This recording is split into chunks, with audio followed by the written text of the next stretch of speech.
Hello everyone and welcome to round 6 of the Oslo Esports Cup. It's Magnus Carlsen versus Erik Hansen. We have a very enjoyable game that's going to be even more enjoyable if you've seen my previous video where Praggnanandhaa played against Erik and they played this, well, sort of a rare line of the Gruenfeld defense. And here Magnus obviously enjoyed what he saw in the game that Praggnanandhaa played against Erik, and he repeated the line hoping that he would also get a fine position. So let's see what happens.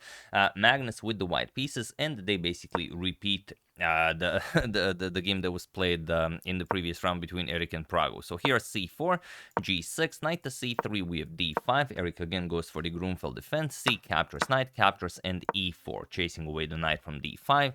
Knight captures on c3, b captures, and now bishop to g7. So everything the same. And now in the previous game that we covered, we mentioned that, okay, you could go knight to f3, you could play bishop e3, bishop c4, rook to b1. Many great moves, but queen to a4 is, well, it's not extremely rare, but it is rare. But the move that Erik plays, and that is the c6 idea, this is extremely rare. So let's see how Magnus will now continue.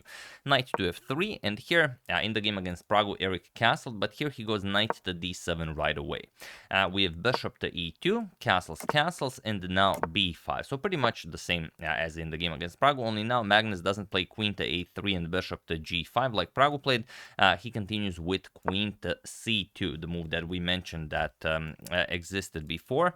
Knight to b6, and now bishop to f4. And here, bishop to g4, going after the knight here, and it is now as of move 12 that we have a completely new game. So Magnus offers a full trade of everything. He plays knight to e5, now offers a trade of bishops. Bishop captures on e2, queen captures, and Erik even goes for bishop captures on e5 and bishop captures on e5. Now, if you ask the engine about this, the engine will say, okay, that's a very fine exchange. But if you ask anyone else, they will tell you, okay, you have a lot of dark square weaknesses here. How are you going to prevent white from checkmating you? And indeed, it's not an easy task, but okay, if you're confident in playing this, then you can play it. Knight to c4, he goes after the bishop, and of course, Magnus saves the bishop. Bishop to f4, the bishop belongs on h6. We have queen to a5, and now rook 8 to c1, just guarding the c3 pawn. We have f6 now, trying to chase away the bishop with the g5, so this is Erik's plan. And the Magnus now plays h4. He says, nope, g5 will not be played here. We have rook 8 to d8, and now rook f to d1. We have e5 now striking in the center, and it seems like Erik solved all of his problems, but he did have to open up his king a little bit. Magnus does put the bishop on h6. We have rook f to e8, and now queen to g4, preparing h5 to completely bust the king side. So queen to c7, bringing the queen to help out with the defense, and now first we're going to play rook to d3. If you go with h5 right away, of course we can just play g5, and it's not all that impressive.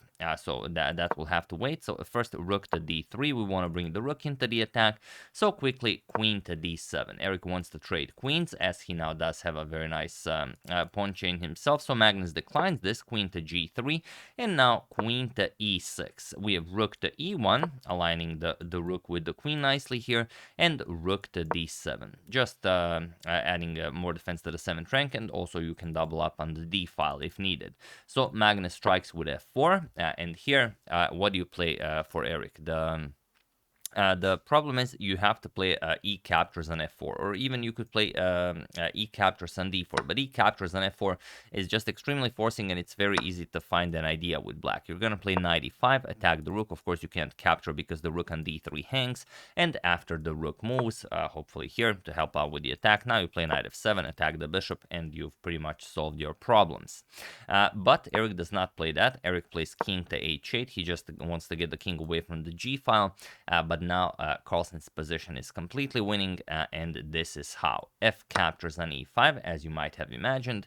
F captures on e5, and now rook to f1. Now Magnus will just double up on the f file. He has the bishop controlling the f8 square, and then rook to f8 will hopefully be checkmate in some of the lines. And you can see how, even though black's position was completely fine, the mere absence of black's dark square bishop just allows the white to very quickly and easily mount a crushing attack. So rook to f7, trading off a pair of rooks, but even this doesn't help. Magnus trades, captures, and now rook f3 goes after the queen. Queen e7, Eric needs to keep an eye on the f8 square, otherwise he's getting checkmated.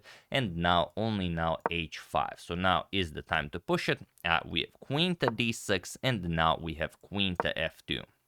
So now, as both the queen and the rook are going after the f8 square, you need both your rook and the queen guarding it. So here, g captures on h5, but here Magnus just played bishop to g5, and it was in this position on move 32 that Eric Hansen resigned the game, as there is nothing more to be done here.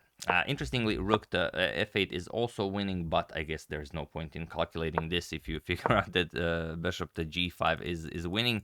Now, why this is winning is that, of course, the bishop to f6 is unstoppable. We now have a triple control over that square, and whatever you play, let's say you play e captures on d4, we're just going to play bishop f6 check, and after the king moves, rook g3 check, and that's it. You have to go to the f file, and even rook g7 check, king e6, and queen to f5 will be checkmate now. And on the other hand, after bishop g5, if you don't play this, if you play something like h6, try and give your king a little more breathing room. Okay, now we just go after the h6 pawn, and that's it. We're going to play rook f6, and okay, you may be thinking, okay, why not just give up the bishop and the queen? So now we have a rook and knight against the queen. Maybe this is playable, but queen f6 check. We're going to pick up the knight here, and of course this is completely unplayable. So bad news for Eric. Magnus repeats the line that Praggnanandhaa used to completely crush Eric very, very successfully, and he also gets a beautiful win with this idea. So this is maybe a good suggestion for you in your own games, even though if you analyze the position and you're preparing for an opponent, even if you're playing a classical game and the engine says, yeah, I mean, this is perfectly fine, you should play this, maybe don't play it, because it will be so much easier for your opponent to mount the attack, and well, unless you're perfectly confident that you are able to pull this off, do not give up your very strong defender or attacker, depends on how you use it, for a night like this, because it could end very badly. And here it ended very badly for Eric. So yeah, that's the game. Hope you guys enjoyed it. Very nicely done by Magnus. I would like to thank Fred Eckerman, Joseph Virasuria, Robert Taratun, Alois Krosterhuber, and Michael McConnell for a contribution to my channel. Thank you a lot. I really appreciate it. As usual, you can check 2 of my previous videos here. Thank you all for watching, and I will see you soon, continuing the coverage of this wonderful event and whatever else happens in the chess world. So thank you all. I will see you soon, and have an excellent rest of your day.